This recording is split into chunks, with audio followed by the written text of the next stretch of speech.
There are times I know it can be hard to get up and go.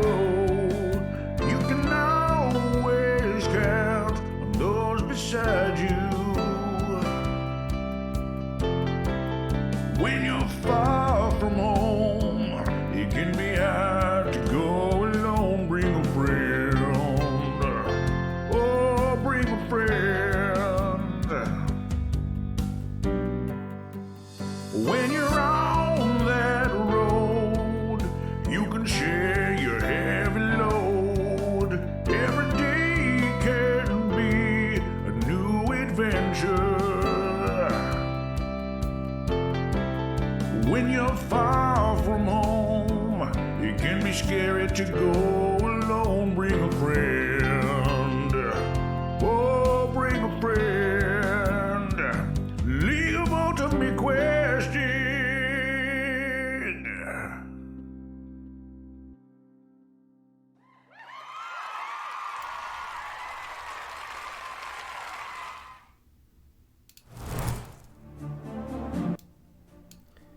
Hello. Oh, frog in my throat. Hello, LU cuties, and welcome back to this week's episode of the League of Ultimate Questing Battle Axis.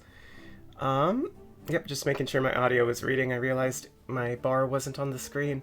This week's episode is episode 86, Grief, and I'm excited.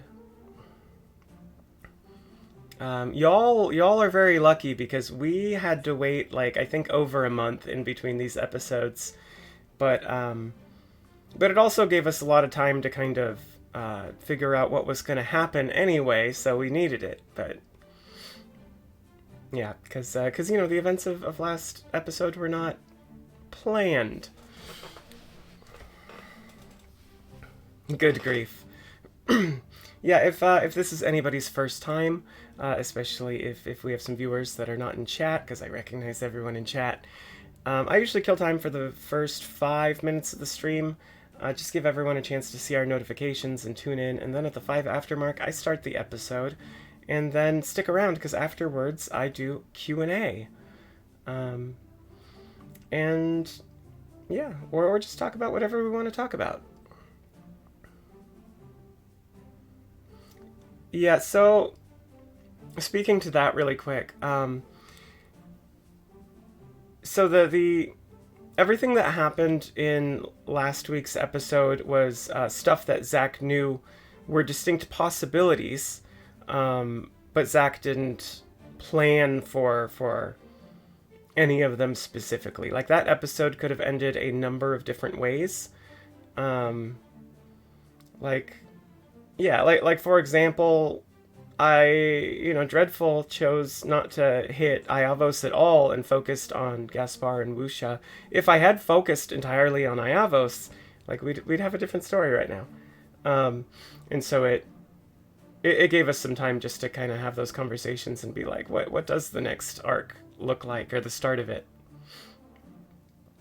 Yeah, them's be the dice, as Max said.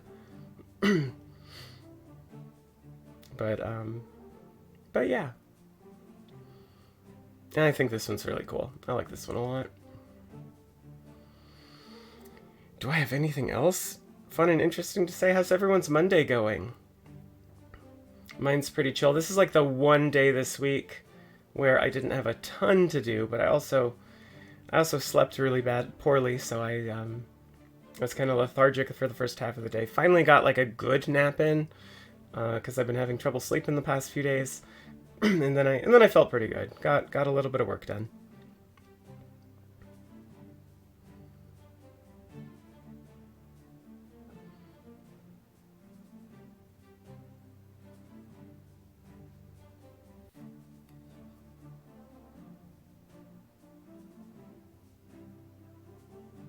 Oh, that is a great question, Wolf. I'm definitely gonna have to go off camera before I have time to answer it, but I'll either answer it in chat or I will return to it at the end of the stream if I remember. But yeah, good to see everyone. I didn't give shout-outs, but Loose, Wolf, Bwills, who else we got? in Zombie and Sting Theory. Lovely to see all of you. And yeah, we're at time, so I'm going to start it up, and I hope you like it.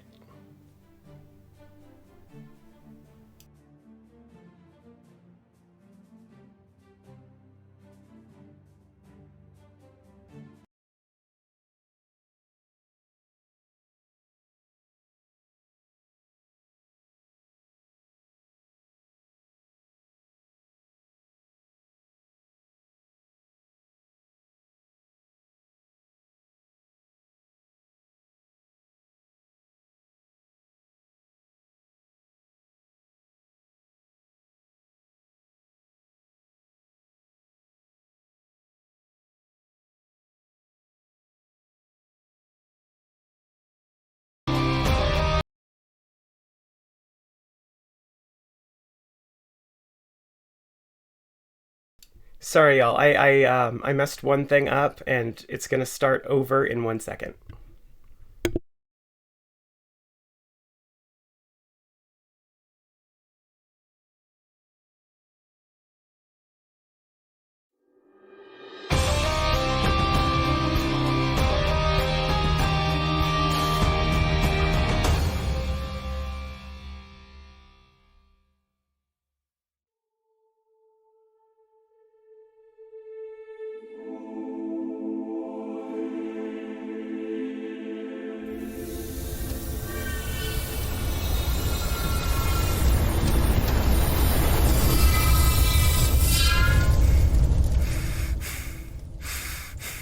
No, not now. Put me back in. You've got to put me back in. Easy now. You put me the fuck back. I said easy now, lad. So help me, coach, if you don't put me back in right now. I swear by the blood of all the saints and the deeds of all the legions, I will put you in the ground. You take a knee.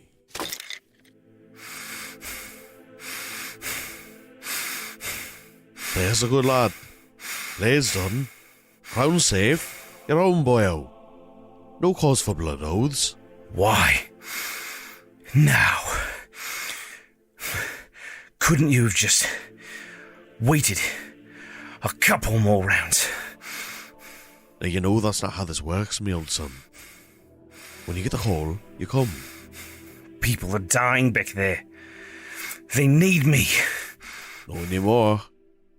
Your squad's got it handled. You've got bigger fish to fry. Besides, you were always shite with the feel-good touch. What are you gonna do? High five them all better? Like you could do any better? Somehow I doubt a beer and a few shrimp on the barbie would have done those poor bastards any good. Aye, that's a fair cop. I can't stand the sound of mortals whinging. I might have put me dent through them just to spare myself the noise. Something about this fight was different, Tonga.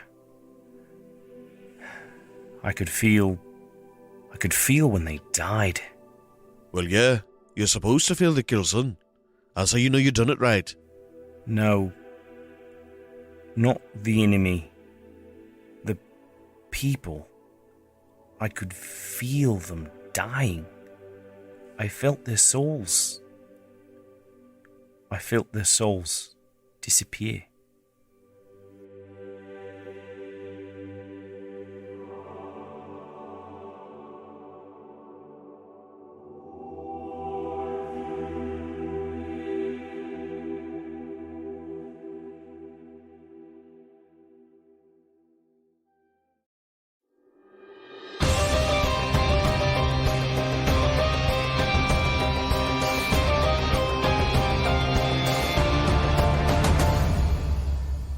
The warm melancholy of dream fades.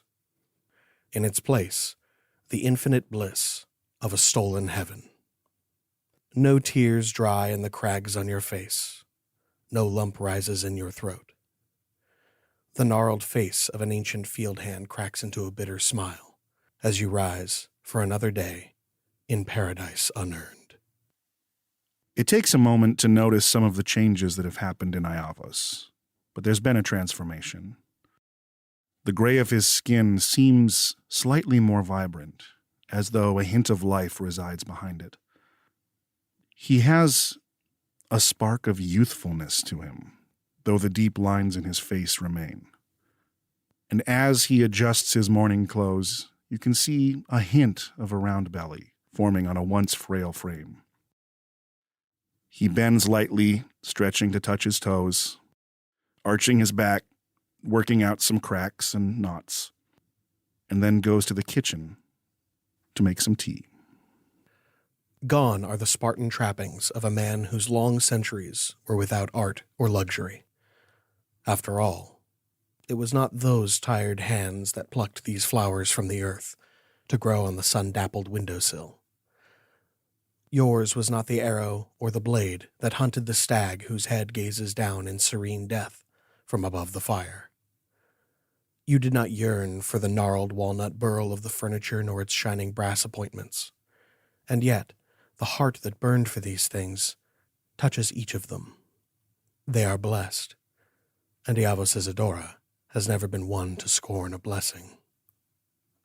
As he makes his way to the kitchen down the hallway, he stops, gazing into one of the open rooms, seeing an open bed, just checking, and continuing on, rubbing the sleep from his eyes. And the first thing he does upon entering the kitchen is open the lid to a wide metal pot where a stew cooks, seemingly perpetually. He gives it a sniff, sprinkles in a few herbs from jars nearby, things he would have never had back home. The herbs and spices of this place are rich with emotion, though none of them with the one you crave. And licking the remnant flavors from his fingertips, he hangs the kettle of water over the same flame. You begin picking through the medicine chest for just the right blend for your morning tea, and while you wait for the shrill sound of the boil, you enter your workshop. The eye is bombarded with the systematic clutter of the compulsive scientist. Against the far wall, a window. Through it, a perfect beam of light blesses a stained workbench, its every inch packed with neatly organized tools, samples, vials, and forgotten projects, all labeled for later retrieval. To either side of the door, the walls are lined with relics of a hard-lost battle, long ago fought in a black forest at the edge of paradise. Black leathers, cracked and split, hang upon a hook, too far gone to be repaired. Below, 2 books, whose pages teach lessons not in words, but pain and blood. A warped and repurposed pickaxe and 2 spears rest in a corner below a shelf whose only burden is a large jar of sea foam. It fills the room with a smell of salt, and faintly can be heard the ebb and flow of the tides, a sound which was once a name. A bronze shield and sword consumed by time rest beside the workbench, and on the opposite side, a coiled whip, swords short and sinister, long and noble, to cross the circle, and a crown of flowers whose blooms never wilt. Above the window, 4 gloves, a bell hung from each forefinger, all but one chiming in an unseen wind. As Iavos looks over these artifacts, each time like it's his first time seeing them, polishing Anti-Wisteria's soul gem with his thumb, running his finger along the scabbard of the chivalric edge, no sadness comes to his eyes. Looking at the paperwork on the table, he organizes a few things, pins a few pieces of paper to a wall that's covered with notes, planar maps, images of Zenith, Aetheltoa, descriptions of Abel, and a few drawings in charcoal by a child's hand. Sweet things, bumblebees, flowers, wide open meadows. And he sits down to read, forgetting about his boiling water. But it will not scald, for this is paradise. What are you reading? I am reading a well-worn and tattered copy of Astrum and Ethereum, each page covered in handwritten notes, transcriptions, and definitions. Years of work. You have learned things about this plane that you are on, this plane of heaven. You've pieced together an estimation of the time you've spent here, and the time that has passed there. If your calculations are correct, 1 in 15. That's the ratio. 1 to 15. He reaches to a nearby stack of books, borrowed from Zosima's epic library, taking a small pamphlet off the top, and holding out his open hand, a familiar book appears out of nowhere. Bound in black leather, springing to life, opening with a wagging bookmark tongue, and he simply feeds it, this tiny pamphlet full of old poems, munches away, and purrs. You've spent much time trying to process what has happened to the one you call Pentecost, nay, Penny Dreadful. Her influence, the damage she did. And in this time, you've determined that her influence is gone from this world, and all worlds. You prayed at first for the fate of Kinuant, but in time, even that was forgotten. Mind full of thoughts, Iavos reaches to the top drawer of his desk. And pulling it out, gazing inward, he sees a purple and gold bracelet covered in dust. He glances only for a moment before closing the drawer again.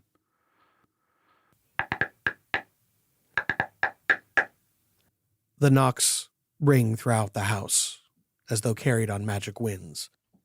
Come in. Do come in.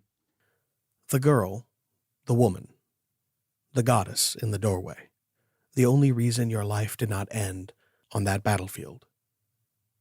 Her smile cuts through the enchantment of eudaimonia and pierces the secret melancholy which surrounds your heart like armor. Papa, you'll never guess what happened. The flowers we planted in the spring, they finally bloomed, and the bees were so grateful that they gave us some of their honeycomb. Apophis said that we could make baklava tomorrow. Iavos rises to his feet with a smile. Well, that's wonderful, my dear. Come here now. Let's have a look at you. Gone is the wild child, with her shaggy mop of curls and dirt-stained dress with tattered hems. In her place is the image of youth and close-knit home. Her black-brown curls are neatly arranged in a pixie cut, and her linen dress is lovingly cared for and embroidered with cascading natural motifs comprising grapevines, wildflowers, bumblebees, wrens, and 3 reminders of stories ended.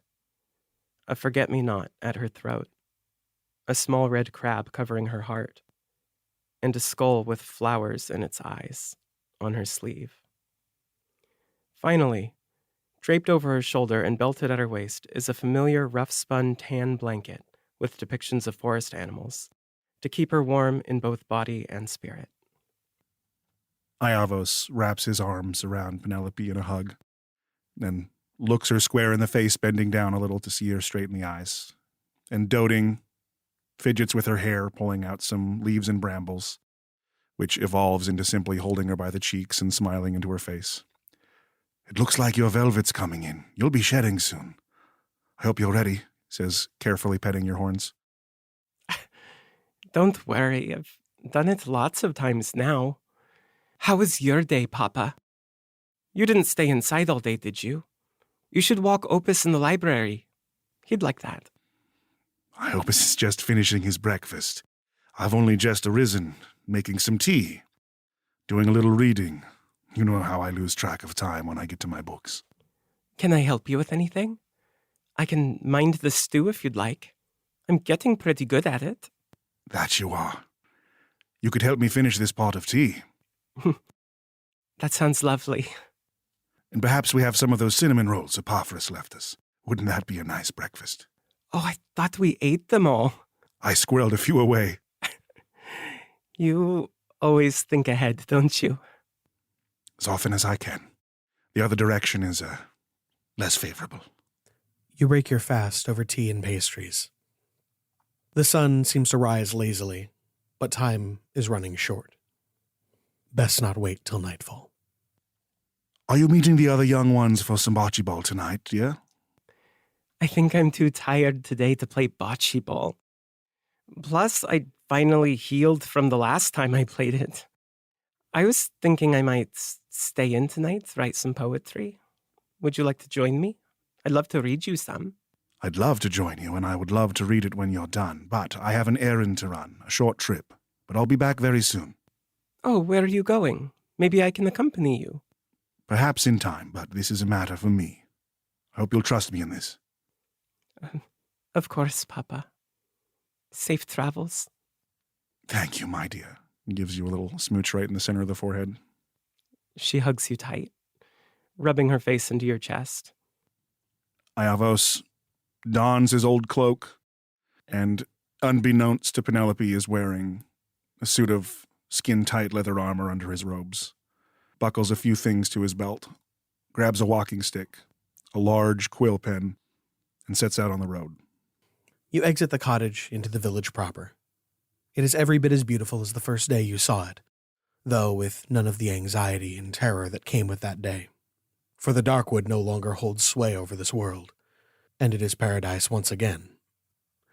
As you make your way between the stone cottages and huts and tents, towards the mouth of the village and the pathway down the mountain, the villagers greet you with smiles. Some of them are solid things, creatures of myth, and others are transparent, ghosts, petitioners to this world, the flow of which has increased dramatically since the fall of Penny Dreadful. Iavos waves back with a familiarity to the neighbors he's had plenty of time to get to know, bowing to some, smiling at others, and avoiding eye contact with a few. As you make your way, Zosimos comes from around a corner. Ah, Iavos. Zosimas, how are you this day? We are making our way into the cities proper, hoping to find some magic, science, books. Will you be joining us? Oh, that sounds lovely. I have other business to attend to, though. Ah, still? Always. Well, don't remain too long. Difficult task, but too much pulling me back. He nods and steps past you with a hand on your shoulder. You continue out of the village, down the switchback pathway that leads to the foot of the mountain. The walk is tiring, but in a way that is satisfying. Your muscles ache with a day of hard labor, and you find peace in the exertion. You turn and walk, and eventually find yourself standing before the threshold of the Darkwood. Green buds sprout from gnarled black branches. The fires have stopped, against the better judgment of Rhea, the Moon Queen of Mount Pharos and Keeper of the Wood. As you step into the soft, wet, loamy soil of the erstwhile Darkwood, the enchantment of eudaimonia begins to fade. At first, a stiffness in the joints, an ache in the back. The cold creeps into your bones despite the warmth of the spears of sunlight which pierce the sparse canopy. Iavos begins to take in the sounds and the smell of the forest, and stops in his tracks, as a half-smile spreads across his face, shaking his head. My dear, dear Penelope, if there's one thing that I wish to have never changed about you, it's your curiosity. But, turning around, I also expect a degree of trust between the two of us. Come out now. Casting her eyes downwards towards her hooves, a reluctant fawn emerges from the underbrush. I thought I was being very quiet. Was I humming music again? You were being very quiet, brilliantly stealthy, but there's something about your presence that I can tell when it's near. With your 21, Iavos beat you with his 22. Effectively, the only thing that allowed him to detect you was, in fact, something ethereal, something non-physical. I smell like cupcakes. Was I as quiet as your friend, Papa? As quiet as the shadow?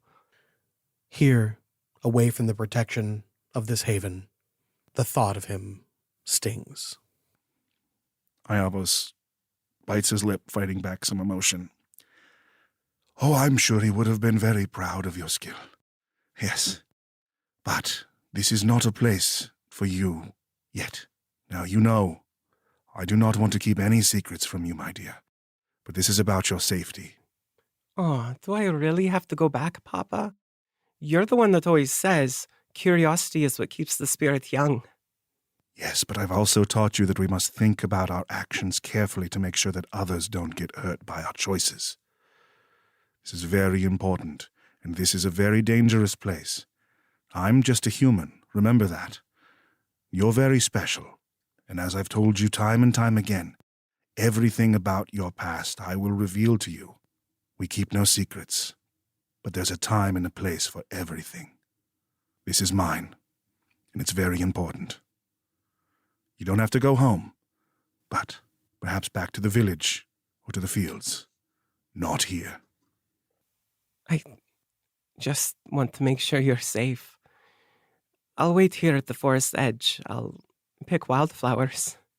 Is that okay? Only if you promise to take care of Opus while I'm in there. I'll hand my book over to her, and it familiarly and happily licks at your hands and wrists with its bookmark tongue.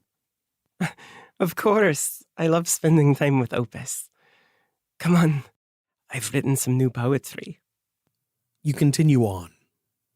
Minutes, hours, time passes fluidly. Soon, the purpose of your visit to this dark place makes its presence known. In the long years since you first awoke from your traumatic slumber in the wake of that cruel battle, your grief has been a constant companion. And yet, the magic of this world transforms suffering into joy, catharsis. For all of its pleasure, it is not what you crave. The release of grief, though blessed, is undeserved. For your failure, only the agony of true remorse will do. And so you come here, at first stolen away in night hours. But as time wore on, the truth of your purpose became clear, and the need for obfuscation faded. As the first hot tears burn and cool on your cheeks, you begin to feel, truly feel, for the first time in weeks. Time passes, though strangely as it ever does, before you find yourself standing before the tower, that prison-turned tombstone to the memory of a monster. You have searched far and wide, combed every inch of the clearing in which you watched your friends die, but never once have you entered the tower. From its side produces a great withered tree of unknown species, untouched by the slow rejuvenation of this place. Somewhere in that stone drum, you are certain, a remnant of the Darkwood yet lives. Wiping the free-flowing tears from his face, hanging on to the grief like a security blanket, but keeping his wits about him, he looks up and down the tower. Well then, let's find out what fear has kept me from passing your threshold. As you approach the sundered wall, the stench is overwhelming. Rotting vegetation mingles with long putrefied corpses. The reek of calcium decay like a dead tooth emanates from the bowels of this dark place. The air clings to your skin like oil as you push through withered, wilted vines, which hang in lank curtains from the rafters, blocking your field of view. Iavos makes no move to cover his mouth from this grotesque discomfort. Anything but the smell of wildflowers, fresh-baked bread, to remember where he came from, what he's been through. He takes in the decay and presses onward, stepping over some fallen stone. At first, you dismiss the sounds around you as a trick of the mind in a strange place.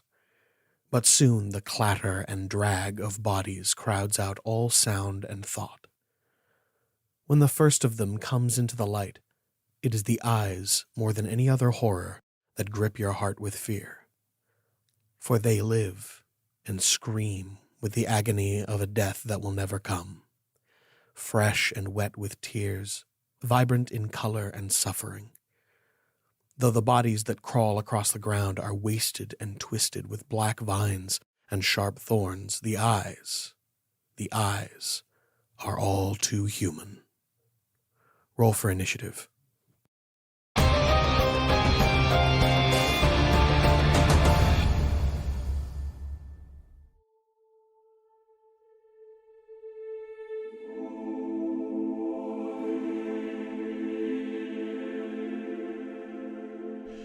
You ready to get to work?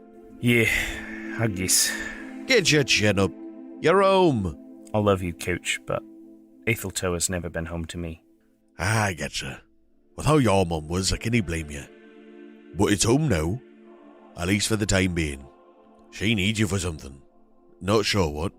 Yeah, I'm sure she does. There he is. Hahona, by the legends, I haven't seen you since...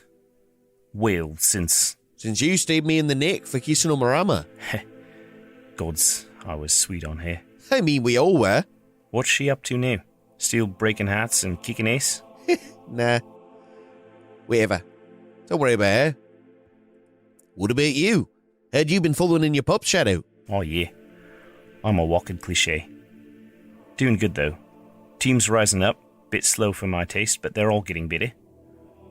Sometimes I worry they'll all outpace me. Been feeling, I don't know, stagnant? Gods, I forget how easy it is to relax here. Listen to me dumping my heart on the marble. That there's the camaraderie of brothers in blood. That bond, none tighter, none stronger. It's more than that, though. This place... It sounds funny saying this about a plane of eternal war, but... It really is a heaven. For some people, at least. Anyway, your mum called me too. Guess you need someone to keep an eye on you. Bless. Or one blood sacrifice wouldn't be enough. Alright, enough chatter. You boys have a meeting with Our Lady. And a job to do.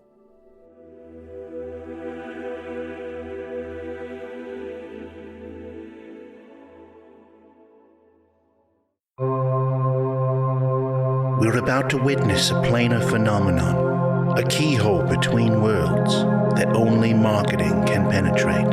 Join me as we glimpse into the Adverse.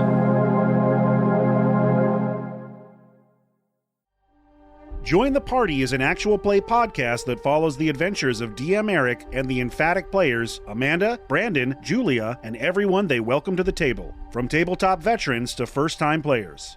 With rich, tangible worlds, genre-pushing storytelling, and a group of collaborators who make each other laugh every single week. Hop into the current campaign that takes you on a pirate-themed adventure in a world full of plant and bug folk. Or marathon The Campaign, an MOTW game set in a weird summer camp. Campaign 2, which tells a modern superhero story, or Campaign 1 for some classic high fantasy fun.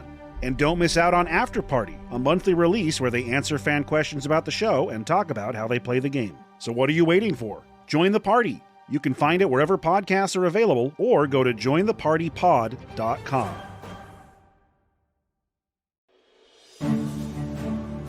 Hey, all you cuties, or should I say, all my Valentines. We know a lot of you have been dying to know what happens next in the story, so we hope the wait was worth it. Join Zach, me, and Max at the next Goblin Up event in the Portland area later this month on the 27th at Wayfinder Brewing, where me and Zach will be DMing and Max will be hosting the show. If you're dying to have us DM for you, you can use the LUQ.com to find our personal DM for higher profiles. While you're there, check out the merch page, the actors' bios, behind-the-scene photos, and links to the Patreon, where the rewards are juicy. It's amazing how much of a difference $1 a month can change if enough people sign up. We know we'd notice. Our current legendary mid-roll teams are the Twilight Concord, the Ceaseless Horde, and this week's featured team, the Titans Rise, with Christopher Mashburn, Dylan Hoyt, aka Meat Dad, John Reinhardt, and Lizaris. For personal messages and advertising opportunities, reach out to admin@slapdashstudios.com. Follow us at twitch.tv/slapdash streams for Monday night live premieres of the LUQ with Dana, and I'll be streaming a little bit of Fire Emblem Three Houses here and there during the coming weeks. Our temporary mailing address while waiting for a new P.O. Box is still 2511 Southeast Pine Street, Portland, Oregon 97214 if you have anything you're dying to send the cast. Thank you all for everything you do for us. We hope this bittersweet chapter helps to heal the cliffhanger from last week and ease you into what's coming down the line. We can't wait. But that's enough out of me. Let's get you back to the battle axis.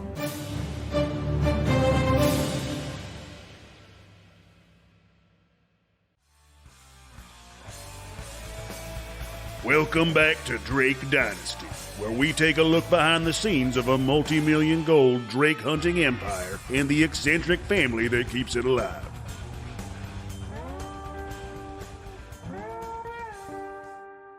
When I would get to pup, I'd go down to the park with a bag of bread and a cudgel, and I'd kill the pigeons the way the gods intended. I had a knack for it, and it was only logical that I eventually upgrade to killing ducks. The natural progression from there led me to swans, cassowaries, emus, ostriches, horses for a weird phase of my life, and eventually I ended up taking down drakes for a living. Now me and my kin are the top drake hunting celebrity family in the whole dang world.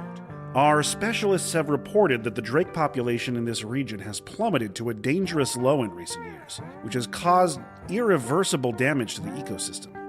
I ain't no drakeologist or science doctor. My job is to kill drakes, and that's what I'm good at. They also tell me that drake meat is not only a bad source of food, it's in fact quite toxic for human consumption. Well, hells, we mostly just do catch and release. It's for sport, you know. I see. Well, can you tell me about this device over here? Oh, this here's old Susie Ripping Clip. This here's a double-armed winch-levered ballista. She fires a specialized chain-loaded bolt that'll snag a drake in midair and tangle their wings up like fishing wire. Then these razor-sharp hook blades cut in deep and hold on while it flaps around bleeding out, or just falling out of the sky like a hot rock. That doesn't sound like letting them go unharmed. Unharmed? Who said anything about unharmed?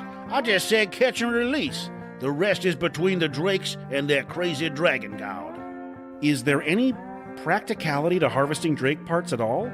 Or is it just bloodlust? Ah, heck, you can use them for all kinds of things. These claws make some wicked-looking table legs, and you can stuff pillows with their teeth. And the little one tails make good chew toys for the dogs. They got a flame sack that makes for great bonfire fuel. Not to mention their scales. The big ones can be made into like, I don't know, a shovel or something. And the little ones could be maybe made into like guitar picks or acrylic nails, back scratchers, maybe a tasteful kitchen top tile, poker chips. Yeah, you can use them for poker chips. Not to mention if you get a whole bunch of them together. Join us every Sunday for more mindless slaughter on Drake Dynasty. Only on AOE, the Area of Entertainment Network.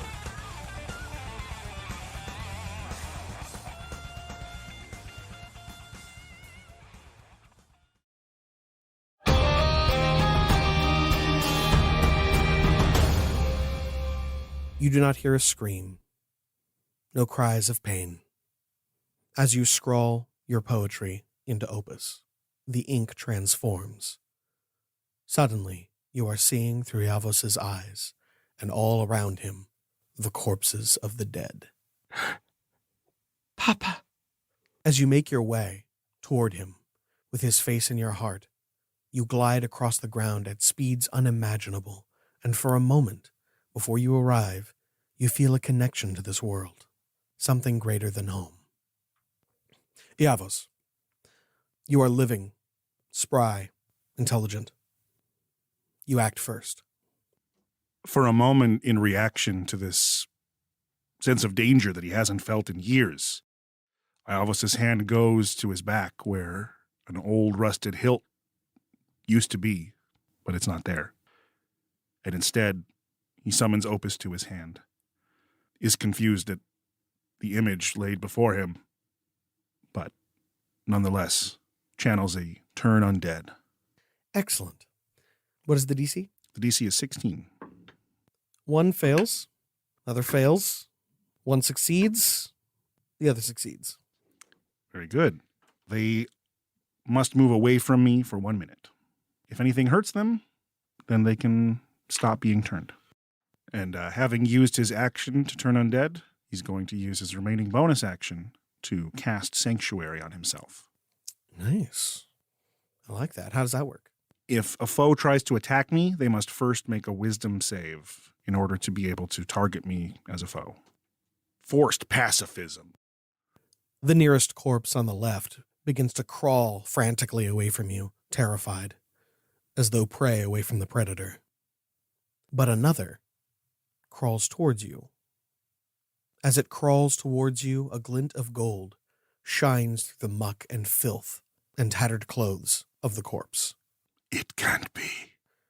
Gaspar, you feel only greed and hunger and vengeance. But as you crawl through the filth of the ground and look up, a vision of the past stands above you. I want what was once mine. I want it back.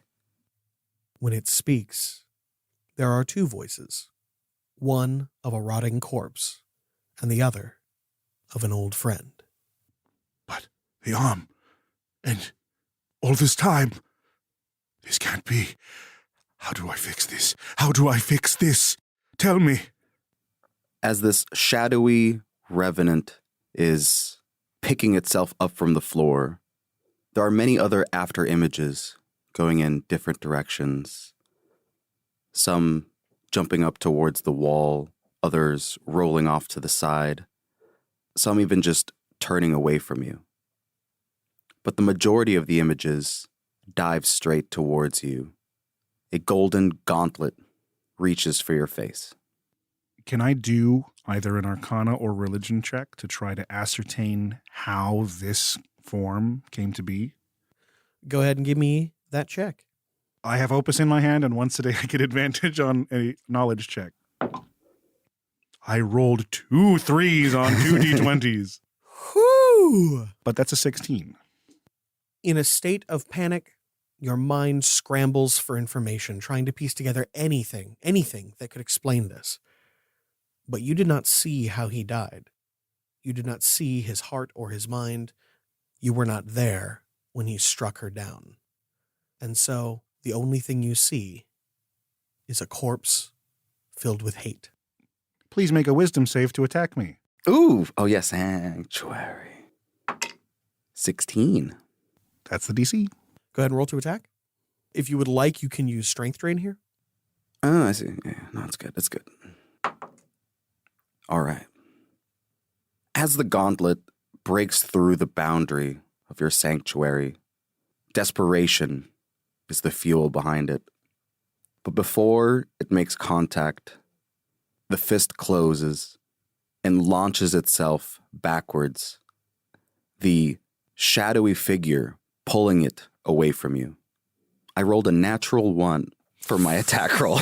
Ooh! Wow.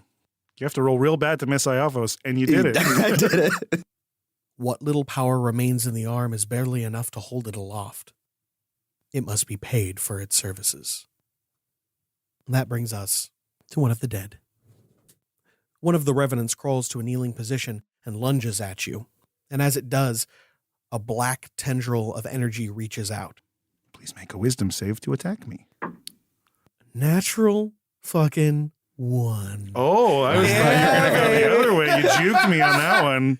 As it reaches out, the darkwood energy that it tries to summon dissipates against the force field of the sanctuary, and it falls useless to the ground in front of you. Penny, you arrive just in time to see Iavos attacked by 2 threats. Is he inside the tower? He is. Am I able to perhaps leap through a window? There's about 10 feet of climbing terrain that you would have to cross, or you can use mirthful leaps to try and overcome it. I am always going to take leaping over climbing. Fair enough. Go ahead and roll me an acrobatics check. 24. You stand behind Iavos with only 10 feet of your move expended. Iavos' daughter moves right past him, stepping into the center of the room. The Scion's daughter crossed the weald, flying to his side. She filled their hearts with light and power, calling every beast and flower with her battle cry.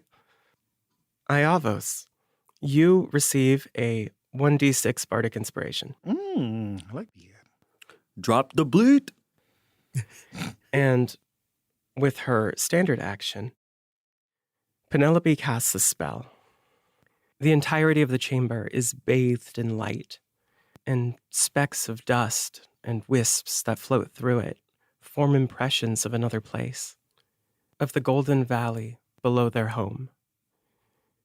This spell is Spirit Guardians. I can designate creatures that are not affected. Currently, that is Iavos. All other creatures are at half movement speed, and if they start their turn here, they will have to make a saving throw. Anything else? That is the end of my turn. Penelope, I warned you not to come here. Oh, be careful, dear. We are family. I'm not losing my papa. As you say that, a shadow rises from the muck and swipes at you.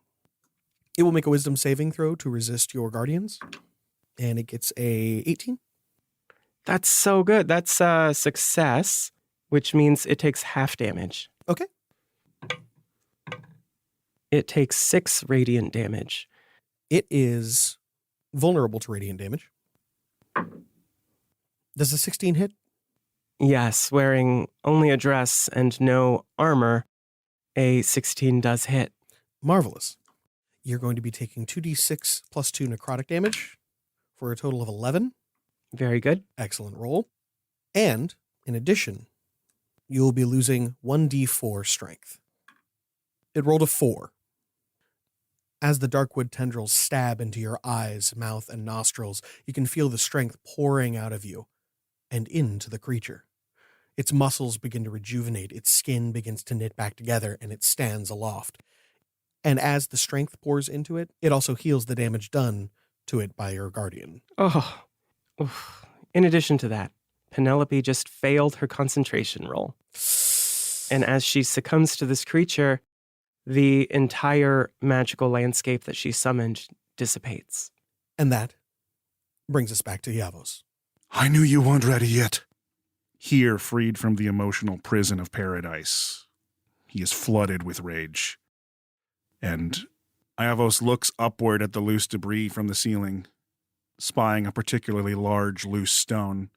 He targets it with a 3rd-level catapult and flings it downward straight on top of this thing's head.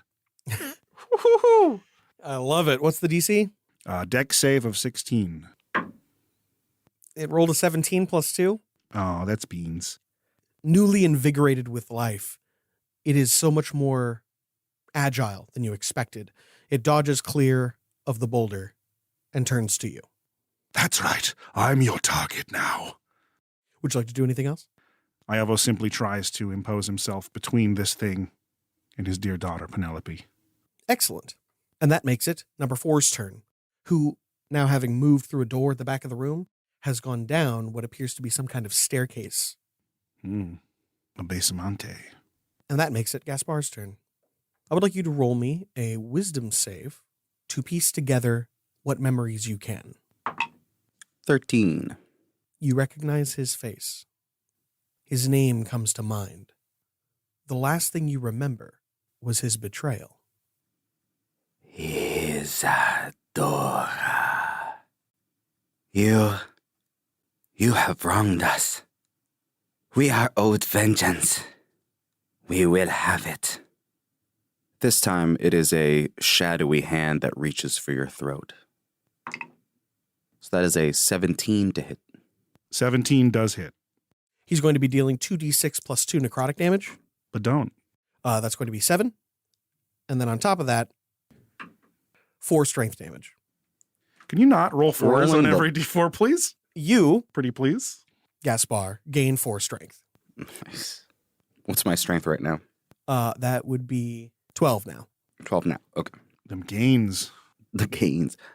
You still owe us so much more. I will find a way to free you from this. Go ahead and give me a religion check. Religione. 33?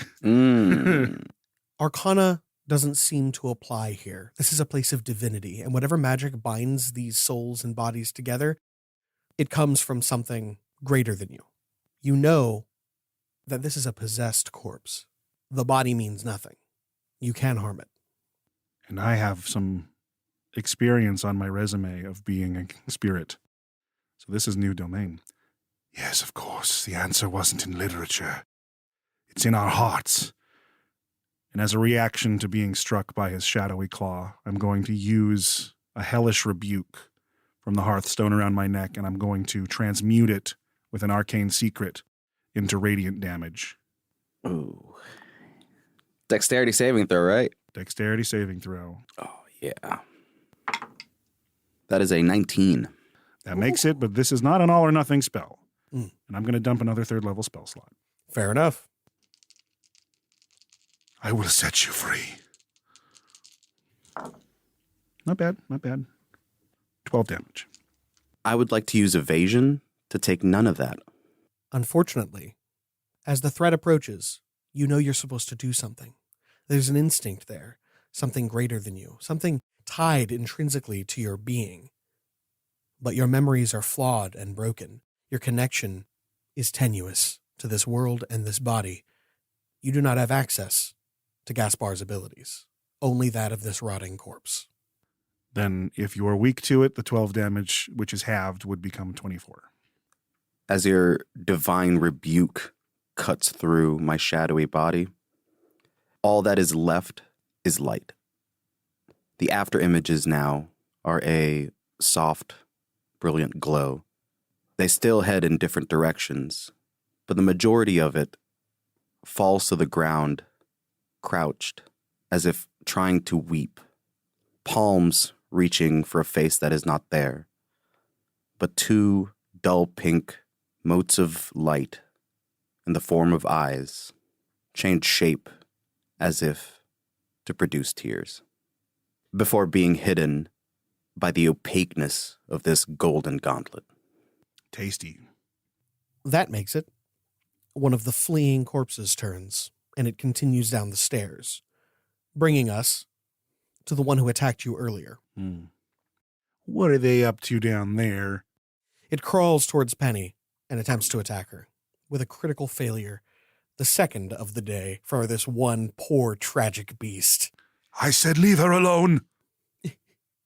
As he crawls through the pink flame of Gaspar, which spreads onto his flesh, granting you a new possession. Its turn ends, bringing us to Penny. What's this feeling, Papa? I've never felt it before. Pain. Fear. It's not too late to run. But what about this other one? She stands up on shaky legs and faces the creature inhabited by Gaspar. I won't let you hurt my Papa! Her eyes flash, transitioning between all the colors in the visible spectrum, and a blast of pure divine radiance issues forth from her hand at this creature. Beautiful. Does a 15 hit you? It does. Oh, thank goodness. You take 24 radiant damage, and the next attack against you has advantage, as you are bathed in rainbow light. The power burns through the body, damaging again the spirit beneath. My new body is destroyed, but the spirit anchored by the gauntlet remains. And that's the end of my turn. That brings us to the empowered revenant, who, now seeing Isadora and his strength, wants some of it. Come and get it, you butt. Does a 14 hit you? Yeah. Oh, wow. Yeah. Okay. Still Iavos. Skin tight leather. That is 9 plus 2 for 11. Necrotic damage. Necrotic. The pleated sheet activates from the last hit, and I have resistance to necrotic damage. Excellent. However, you do not have resistance to strength damage. Nope. Suck my STR. But that one's only 2. That's still half my strength. It gains that 2 strength, growing ever stronger, and healing what little damage remains. Talk about bodybuilding. And that brings us back to the top of the initiative with Yavos. We must deal with this quickly. I lay one hand onto the chest of the creature that is now attacking me ruthlessly, and I use my one and only 4th level spell slot to release a magic missile directly into his heart. Ooh. Dodge this, dick lips. Is that just 2 dicks laid on top of each other? Mm-hmm. Oh! You weren't ready for this, Penny. You're too young to learn of the dick lips. Oh, your mouth gets hard when you're horny? God! That's how you smile. You see what you're going to me? This is a lot of fours. This is a trademark Iavos magic missile, and I am not even done rolling. Classic. Hell yes. 28 force damage. Well, the first 16 completely kill it, but because each magic missile can be decided independently, would you like somewhere else for those to go? Oh yeah, any spill damage flies out to the one on the floor who is attacking us. Beautiful. That nearly destroys it. So, as the magical missiles pierce the flesh and seem to burn them away through some kind of arcane fire, the bodies slowly disintegrate back into mush, their living human eyes lying in the puddle. And yet, the eyes do not die. And with my other hand, I turn to the spirit form of Gaspar, and I say, Gaspar Aelif Not, look into your memories, remember the crown, and take my hand. My spirit moves towards the remaining revenant, the gauntlet opening up and wrapping around its hand. And with that, and a bit of hesitation, I will reach towards Iavos' outstretched hand and then begin to aurify it. As the gold begins to climb up to your wrists, Gaspar, your memory is fragmented and broken. You see flashes, instances of joy, pain, loss, and triumph. You feel the betrayal and the forgiveness, soon followed by the grief of loss. And as you look towards Penny, a face you thought never to see again, the gold recedes and darkness takes you. Let's get you out of here.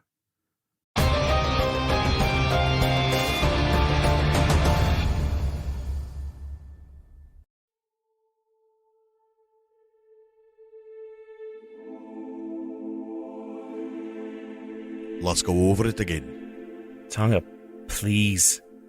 I get it. I'm not some sweat-stained private. I know how to do my job.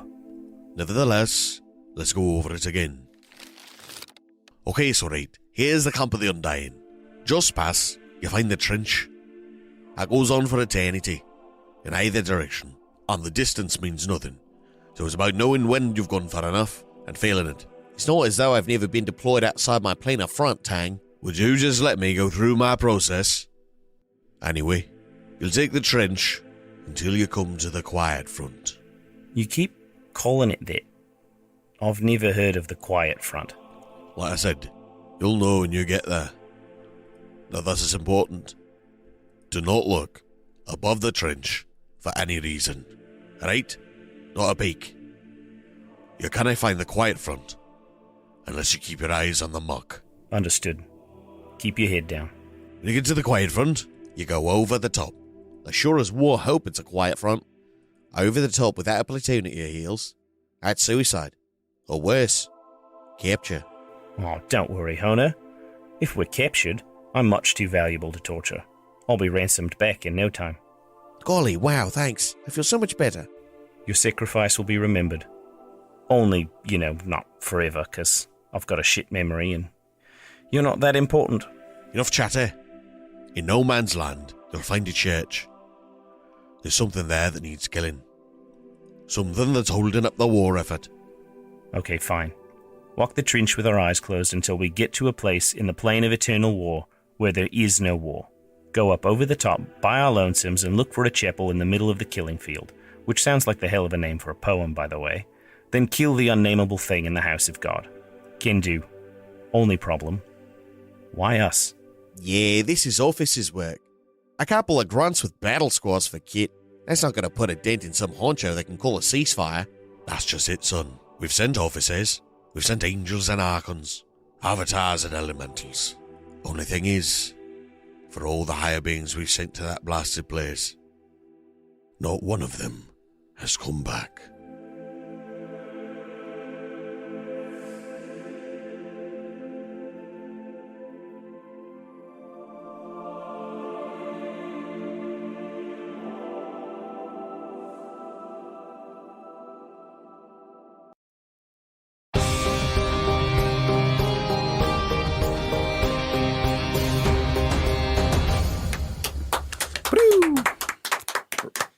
clapping. Bravo. Well done, everyone. The sound of one golden hand clapping. Yeah. Conk, conk, conk. That's 2 golden hands. Damn it. Yeah, that was a meatier fight than I expected. Those boys were not supposed to be so nasty, but fuck me, the rolls were there. I mean, I could have just like used lightning bolt. No. I was honestly expecting you to just go out and kill them all. Like, Well, I mean, I got there, but then the rolls were bad. So. yeah. I've never been in a fight before. I haven't in 16 years. 16 years. An infinite number of pennies, and everyone in their first fight will jump into the front and get knocked down. Beautiful. Put 100 pennies in front of 100 combative typewriters. Combat typewriters. So let's go around the table and talk about our favorite moments. This small and heartful table. Yeah. I mean, I gotta give a shout out to the little museum in Iavos' workshop. That description, it was touching the feely bits. It was a good walk around. Very recent. The bells, man. Huge. Like Yeah. even writing the bells, I was like, I like the fact that he took them off. That makes sense. Mm-hmm, mm-hmm. Yeah. That's the highlight of the game. That was the tone. That was this episode, and maybe even the last one, just slightly reduced into 2 to 3 sentences. Yeah. It was good. Yeah, no, it was amazing. Yummy. I'm sorry, I have little compliments for everyone. Zach, your writing on the descriptions coming into such a heavy episode, amazing. Angelo, the way you played Gaspar in this one was so good. Just like very visceral, very haunted. I love that I can always rely on you to do the thing that not only would I love you to do, but also just like the darkest possible choice. Like, Yes. like when you walked in and, when you first fought the Rakshasa who was holding Falric Sunderholm, and you're like, fuck that kid. Yeah. That kid was not surprised or felt like it was in any danger. That was the danger. It was the Men in Black moment of the little girl with the astrophysics books in the middle of a street. And You played perfectly. And now you've joined the ranks of characters in the season who have gotten to fight the main cast. That's true. Yeah. The only one that hasn't is Max. And Law, just all your narration in the beginning. I love the foreshadowing that new Penelope is your daughter. I walk by the bed and peek in, it's empty. Like just kind of these little things.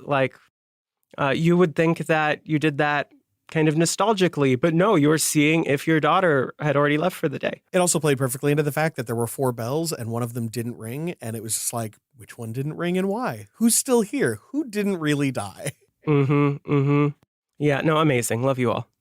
I mean, getting to this new dynamic between Penny and Iavos, I have a pretty stone face, but like my heart is dying. It's so precious.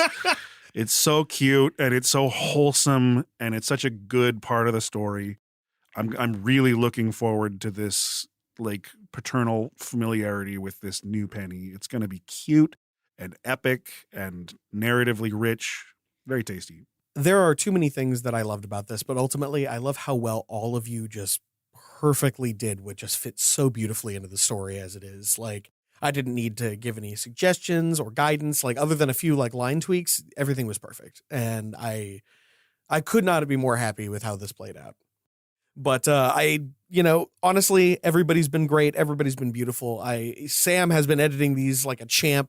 The last episode was, I think, clocked in at like 2 hours, 40 minutes. Oh, yeah. Last one was super long. So one of our longest episodes ever. Yeah. If not the... which is why I'm glad that this one wasn't too bad at an hour 30. I'm curious to see how it boils down. And we've definitely been giving him more work than I'd like. But thank you so much, Sam, for all your work. It's funny. I've actually been saying on the live streams that we've been trying to get back down to an hour.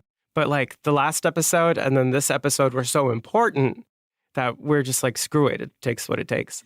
Bree hasn't done any maps for this one. I'm actually using some terrain that I bought at Rosity Comic-Con that I'm pretty happy about. And it's working pretty good. We'll see how it plays out from here. But other than that, I mean, I'm just happy to have you here. I'm happy that you're listening. And until next time, we wish you luck.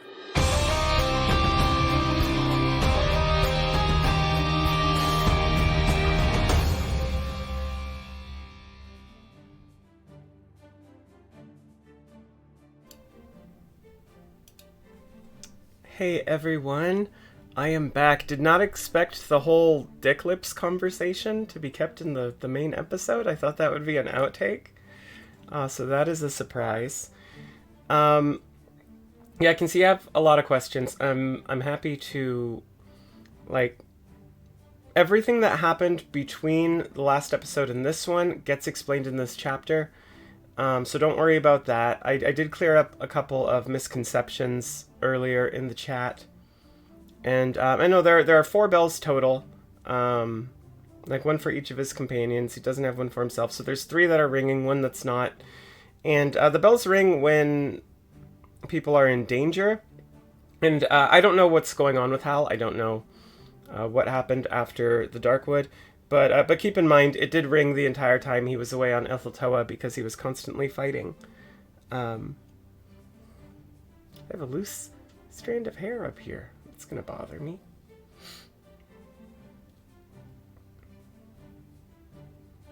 Oh, that's fair. That's fair. I think this one was just 4 though, because it said something gloves, and then 4 gloves, and then hanging from each one was a bell. So I think it's 4.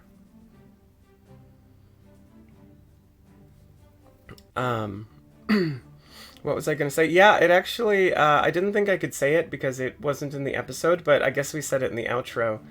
Yeah, 16 years have passed for these characters since the Darkwood episode. And you'll find out what they've been up to, but you can probably piece some of it together.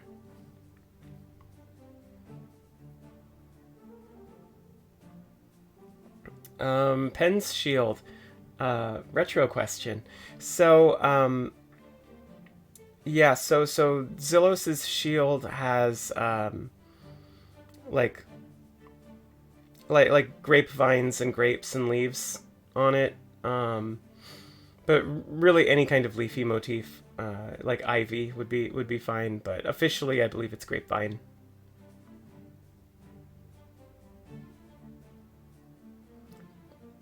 Okay, y'all have said that a couple times. I didn't realize. Did we previously talk about like time differences? Because I didn't realize we did, if that's the case, but y'all have referenced it a couple times.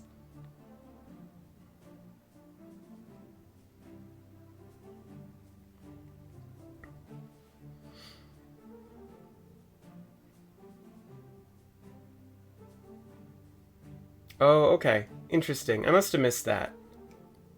Hey, Law, good to see ya. People were enjoying this episode.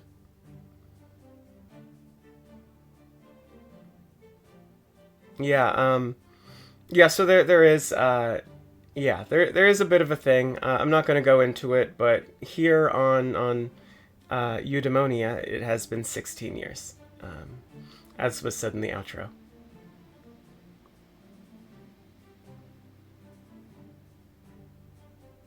Oh, very cool. Well, always glad to have you, Law. Yeah, any other questions?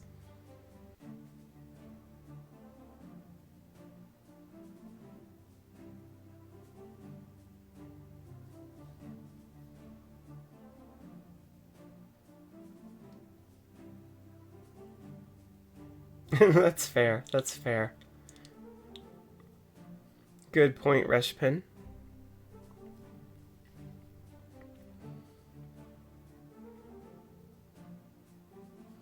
Ah, okay. Yes. The gold arm. The gold arm was being used by Gaspar. I don't. It wasn't explicitly said. I don't believe the body was Gaspar's. Because every time the body he was in was destroyed, if you were paying attention, he kind of hopped to one of the other ones. So he's I don't think any of those were Gaspar's body. I think it's gone. But he was possessing different sorts of things, and the arm does seem to be closely tied to him.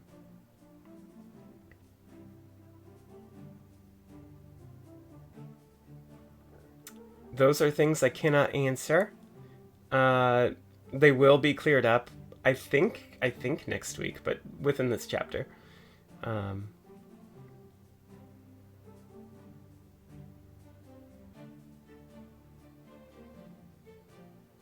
Like, don't worry, you'll this entire situation will be clarified.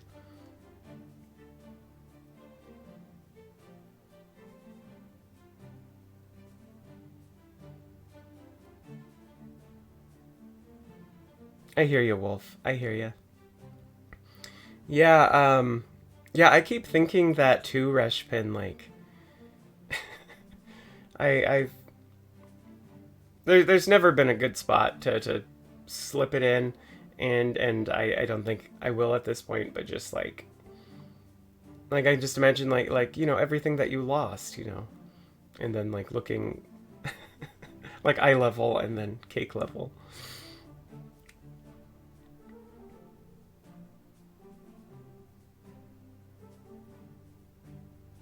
Oh yeah, I mean the spirit definitely has a thick dumpy, 100%.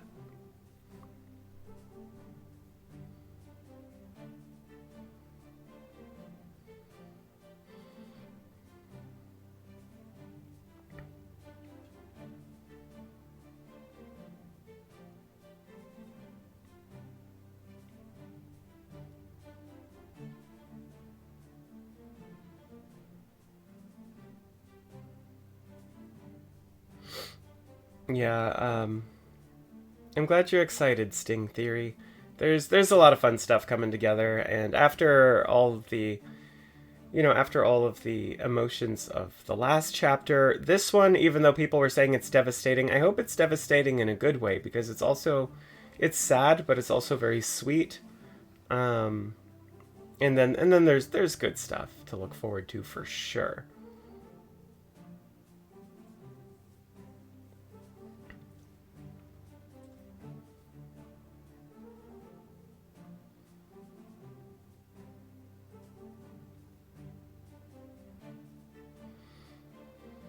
That does seem like all the questions I can think of that I can really answer. But yeah, I mean, did y'all like it?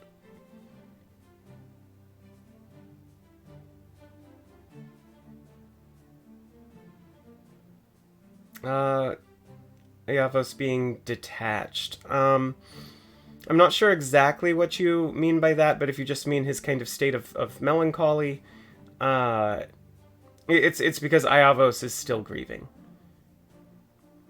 Like he's raising and caring for Penelope, who he loves very much, but he's also still grieving the Darkwood, and there's a lot of unresolved kind of trauma from that.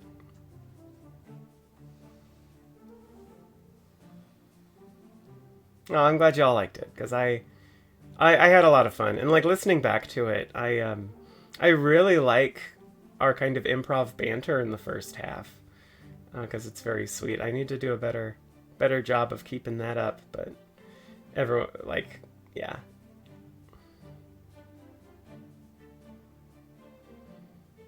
And that's another thing. Zombie has that right. The Darkwood is the only place on Eudaimonia where people can feel negative emotions. And so Iavos, you could say, is in a state of desperately wanting to grieve, but not being able to feel those emotions unless he's out there, and he's having a rough time with that.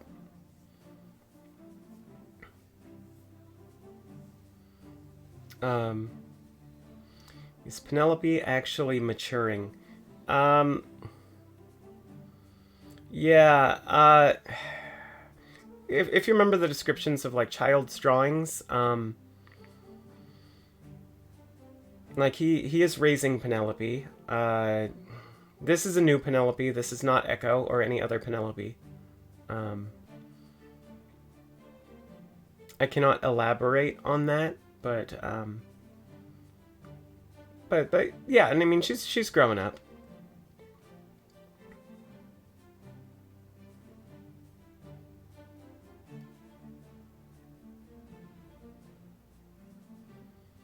Yeah, she is. I guess she is Penny 3. I've been thinking of her as Penny 4 because of Dreadful, but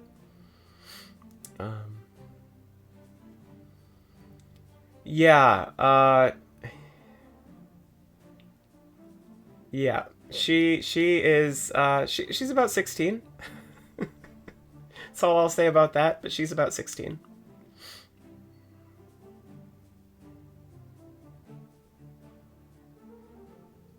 Yeah, I loved that idea zombie, and that was just that was one of the great ideas that like we kind of came up with while we were just like chatting at the bar, because anytime we go out to RGB, inevitably we talk about the damn show. I can talk about this now. What I was kind of saying earlier is after the last chapter, because we didn't know how the last chapter was going to go. We had to wait a month for this, but there were a couple nights out at the bars where we're just like, how the fuck are we going to do this? And that's when it's like, well, this is kind of what's going to happen with like Iavos and Penny, and this is what happened to Gaspar, and like okay, now we're jumping in. That's because of the time jump. We're jumping in now and kind of playing them.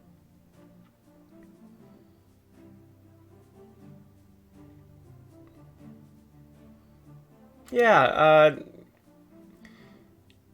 every penny is different. This penny is doing very well for having a, full-time parental figure, and not just kind of being a latchkey kid in the woods.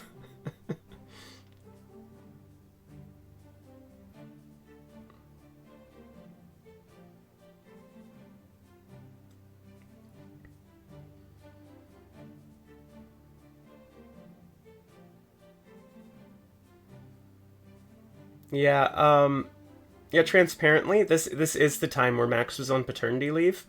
And so we did want to, we did want to down him, which wasn't hard, but we didn't have to kill Wuxia, because even if he just had a few injuries, he would be recovering.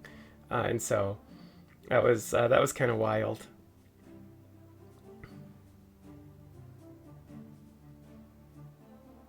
Yeah, and I got that, Wolf, and like as you said it, I was like, oh, we didn't mean to give that impression.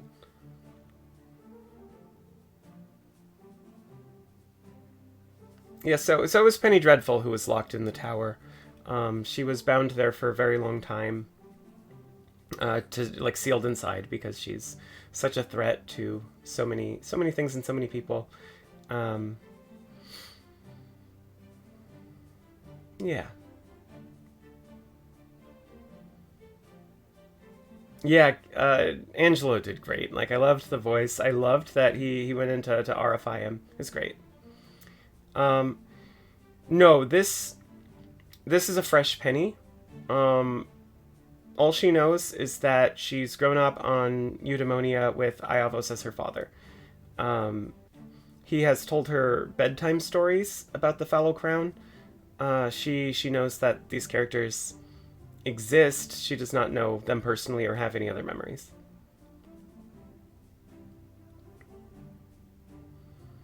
Right. Arsenicos is a slightly different story. And I think it's been explained, but in like a few different parts of the show.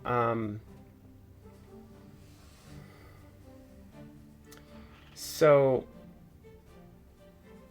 Arsenicos is, what was a god of war and was the god of Eudaimonia. His sister Calliope, as well, ruled it. And then when Eudaimonia's equivalent of the Shadowfell was superseded by the Darkwood. The Darkwood, if you remember the Forge challenge and what was kind of said, the Darkwood is apathy. It is the, if the rest of Eudaimonia is it's not really war, but it's passion. And so it was war, and passion is their emotion. The antithesis of that is the Darkwood, which is apathy. And so as apathy kind of spread and they warred, it would have engulfed the entire plane. So Calliope struck a deal.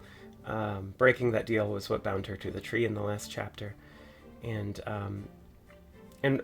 in the process of striking that deal to keep Arsenicos from continuing waging war, she bound him in a place where he would be forgotten. which is not the tower. Yeah. Yeah, I'm trying to... It's very hard for me to remember, because I do know the entire story with a few more details, because it's I know Penny stuff. I'm trying to be careful to only say things that have been said, but that's kind of the story. So, she bound Arsenicos. She kind of remarried a different character, which is old Papa 1.0. That whole thing happened, and since then, Penny has not had, a father until now, and for that matter, Calliope was away all the time. And so when Penny was on her way to make a wish to come to Zenith, she found the place where Arsenicos had been forgotten, and found his vestments, Zillow's.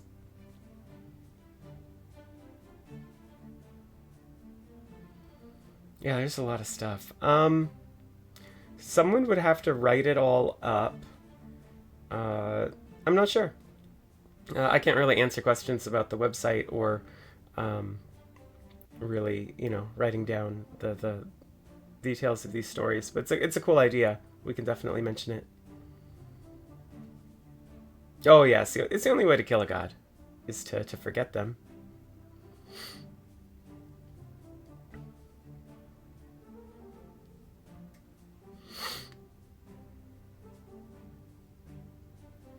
Although you can supplant them with a different idea.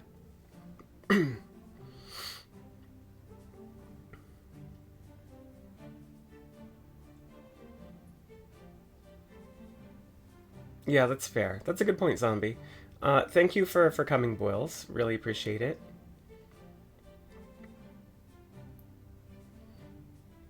Thank you, Wolf. Yeah, I think everything's going in a really interesting direction.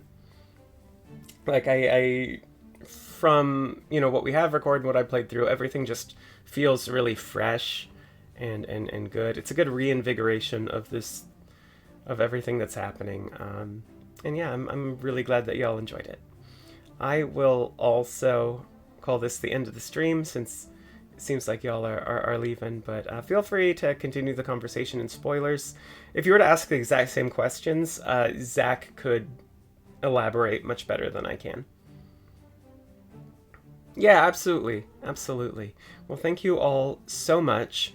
Have a fantastic rest of your week, and until next time, we wish you luck.